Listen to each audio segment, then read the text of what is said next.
so you're from this area originally, Oh right? yes, yeah, I was born here in Muskegon. Awesome. And what? Tell me about. Were you drafted? Did you volunteer? No, I was drafted. You were drafted. No, I never volunteered for anything. I was told what to do. There you go. There you go. So, tell me how did when you got your draft notice, how did that it's a scary thing going off to war. How did you react to that? Well, there was nothing you could do about it. The uncle said, "I want you," and yeah, okay, uncle, I'll be there. Yeah. And I went to Fort Custer, and from there on, it's all history. Off you went, right? Yeah. Well, tell me, you told a little bit about this story while I was getting my cell phone video, but you landed the day after D-Day. Can you tell me a little bit about that? Yeah, that was we were in the channel on the 7th, or on the 6th, but we landed on or went ashore real early in the morning on the 7th. And then the troops were already back. So there was no small arms fire. It was all just artillery that they were getting after us. Yeah. And so that was on the 7th. Go ahead.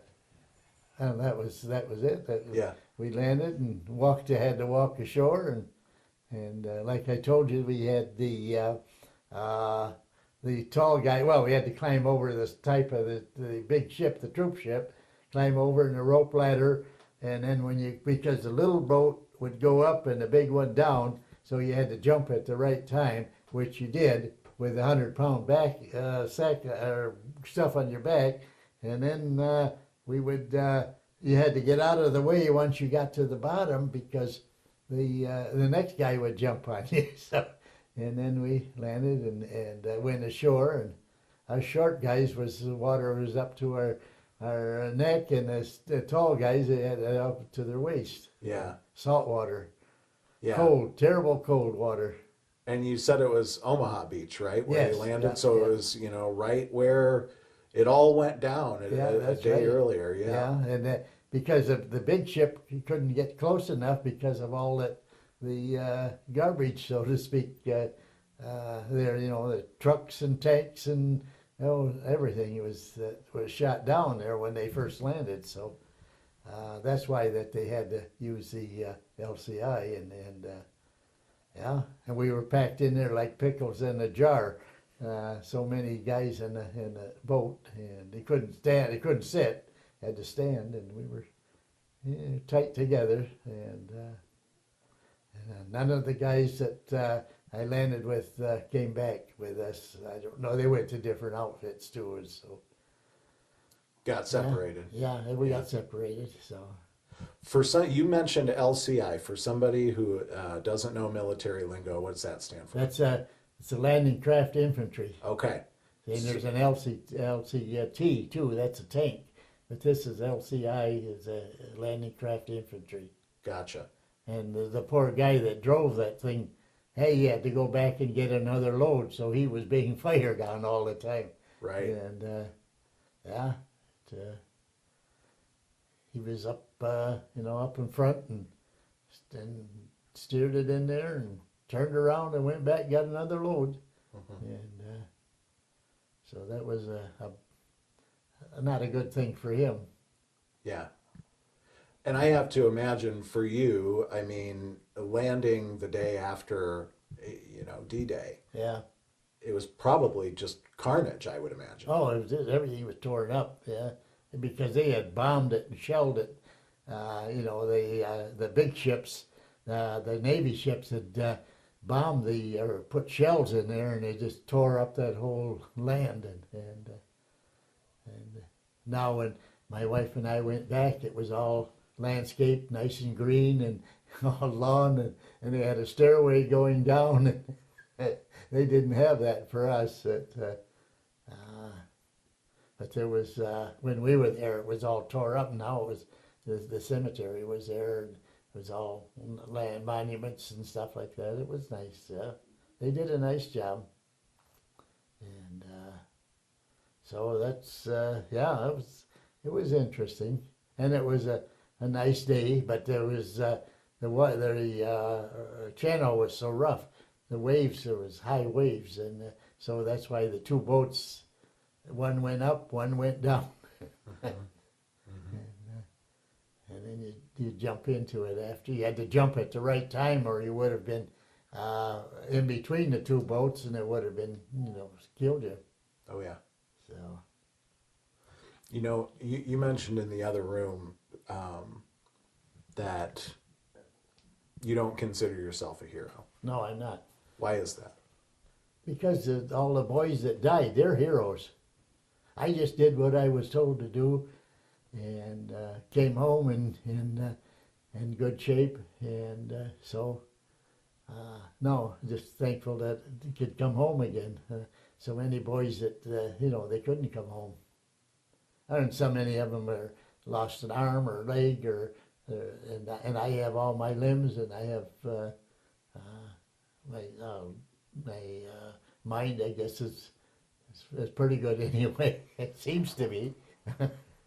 I'm not, and I don't have the flashbacks and things like that. So, and like I say, I never actually shot anybody. I helped kill a lot of people, but never with a gun, never shot anybody, because I was never that close to them.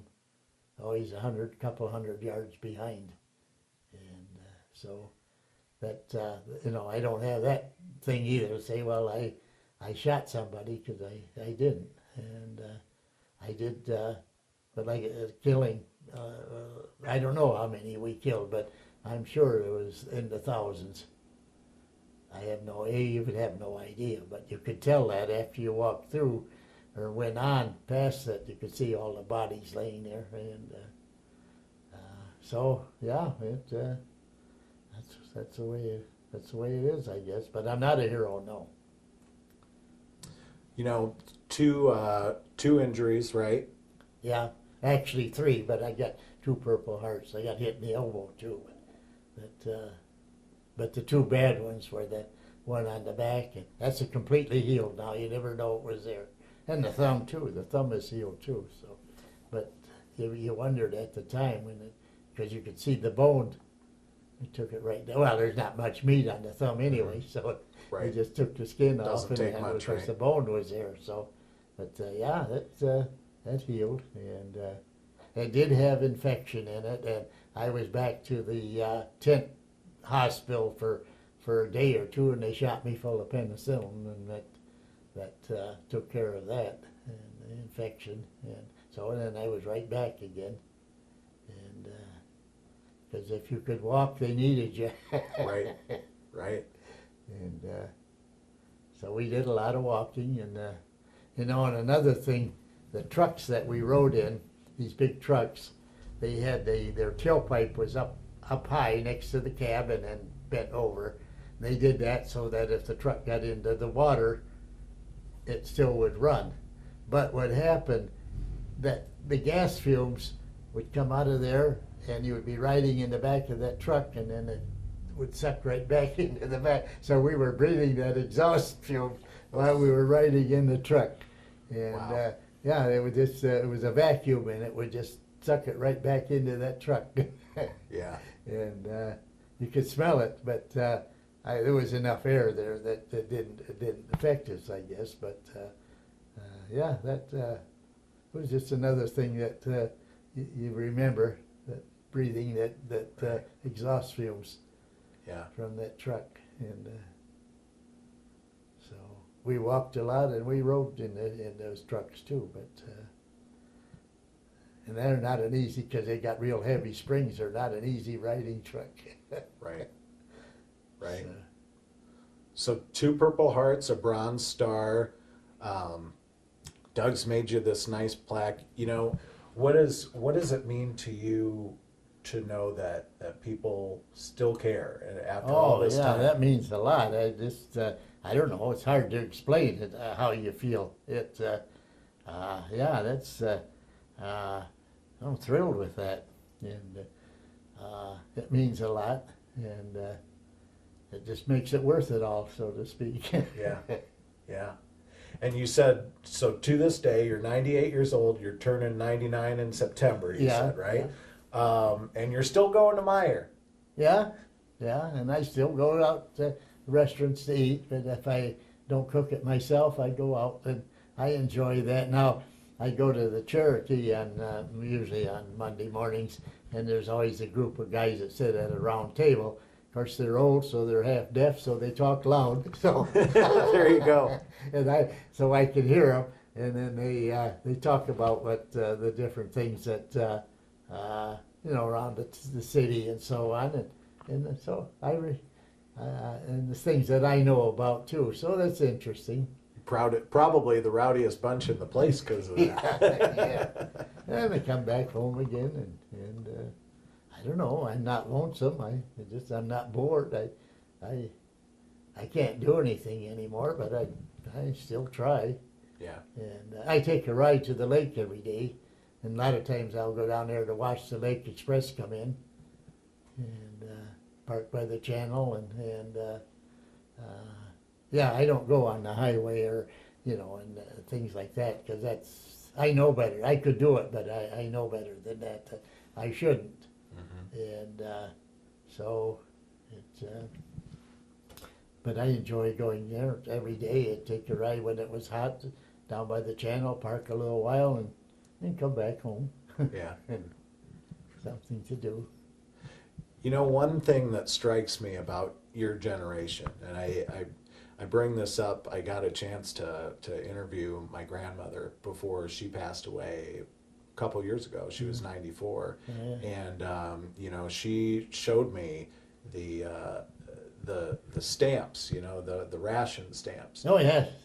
And it struck me that your generation has something that generations that have come since haven't had. No. And that was that obviously the soldiers sacrificed. Yeah. The people at home sacrificed They did. too. The whole country together sacrificed. Yeah. And that really hasn't happened since. So, Oh no.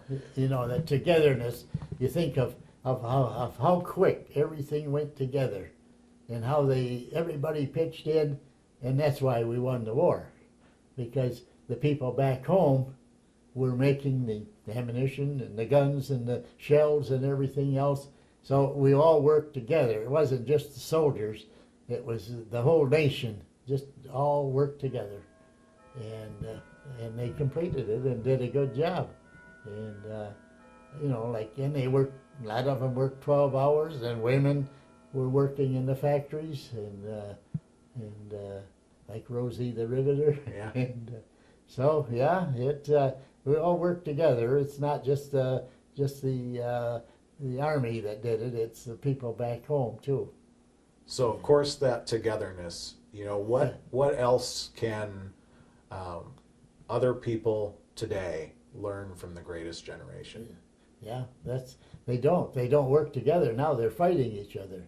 The politicians and they buck everything, and if they'd all work together, you'd get things done. And remember that was even though there was rationing, and you couldn't get a lot of things, you couldn't buy things, you couldn't get gas, you couldn't get the food that you wanted, but everybody just they all worked. Nobody complained. They just did it. And it was, and today it's not that way. So, that's right. With the gas rationing, it's